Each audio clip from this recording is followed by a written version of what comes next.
नमस्कार, आपका स्वागत है। दोस्तों, वास्तुशास्त्र के अनुसार इन 5 कारणों से घर में धन नहीं टिकता है। पैसे का खर्च बढ़ता है, घर में धन को आवक नहीं होती है।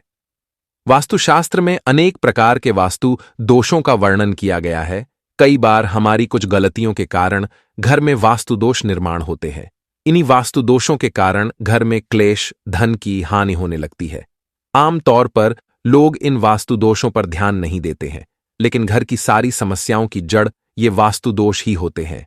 इसीलिए हमें इन वास्तु दोषों को सबसे पहले दूर करना चाहिए।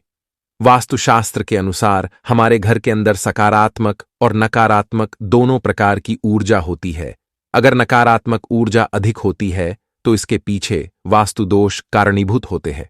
इसके साथ ही हमें घर में कुछ चीजों को कभी नहीं रखना चाहिए। कुछ चीजें ऐसी भी होती है जिनसे नकारात्मक ऊर्जा उत्सर्जित होती रहती है। वास्तुशास्त्र में इन वस्तुओं को घर में रखने से साफ मना किया गया है, लेकिन कई लोग जाने अनजाने में इन चीजों को अपने घर में रखते हैं, जो को बहुत गलत होता है। आज के इस वीडियो में हम आपको बहुत ही महत्वपूर्ण जानकारी बताने वाले हैं, जिसे आप सभी को ध्यान से सुनना चाहिए। तो चलिए दोस्तों, जान लेते हैं वह कौन सी चीजें हैं और कौन से वास्तु दोष है जिनसे घर में धन की हानि होती है।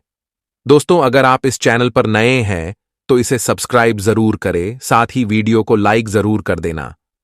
सबसे पहला दोष है दक्षिण दिशा की तरफ मुख्य द्वार का होना। दोस्तों, वास्तुशास्त्र के अनुसार घर का मुख्य द्वार कभी दक्षिण दिशा में नहीं होना चाहिए।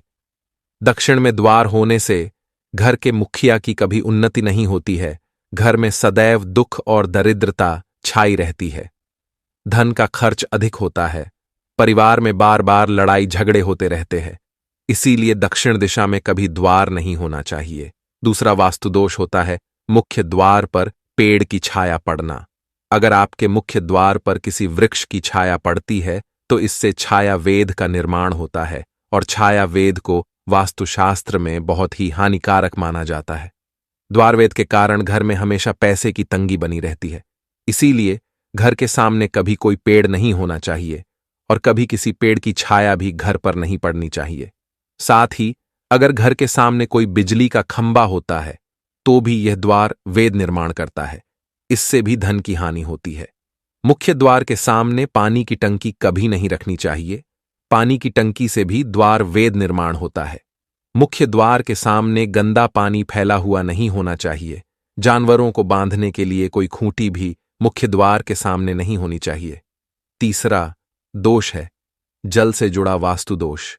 वास्तुशास्त्र के अनुसार नल से लगातार टपकता पानी धन के नाश का कारण होता है। अगर आपके घर का कोई नल खराब है जिससे लगातार पानी टपकता है तो उसे जल्दी ठीक करवा लें, क्योंकि वास्तुशास्त्र में इसे सबसे बड़ा दोष माना गया है। चौथा वास्तु दोष निर्माण होता है दरारों के कारण। अगर घर की दीवारों पर दरारें हैं अथवा दरवाजों में भी दरारें दिखाई देती हैं तो इन दरारों के कारण भी दोष निर्माण होते हैं। वास्तुशास्त्र के अनुसार घर में किसी भी प्रकार की दरारें अथवा छेद नहीं होने चाहिए। दरारें नकारात्मक ऊर्जा निर्माण करती है। साथ ही मुख्य द्वार को खोलते अथवा बंद करते समय आवाज नहीं आनी चाहिए। इससे स्वरवेद निर्माण होता है। स्वरवेद के कारण घर में क्लेश बढ़ता है। और पांचवा दोष है घर की दहलीज से जुड़ा। अगर घर के मुख्य द्वार पर दहलीज नहीं होती है तो ऐसे घर में कभी निवास नहीं करना चाहिए। दहलीज के बिना मुख्य द्वार अधूरा होता है। दहलीज घर की रक्षा रेखा होती है। किसी भी प्रकार की नकारात्मक शक्ति इस दहलीज को पार नहीं कर सकती, क्योंकि दहलीज पर शुभ चिन्ह बनाए जाते हैं। दहलीज के बिना घर असुरक्षित होता है। ऐसे घर में सदैव नकारात्मक शक्तियों का वास होता है। तो दोस्तों, इस प्रकार से वास्तुशास्त्र में इन 5 कारणों के बारे में बताया गया है जिससे घर में धन का नाश होता है। उम्मीद है आपको यह जानकारी अच्छी लगी होगी।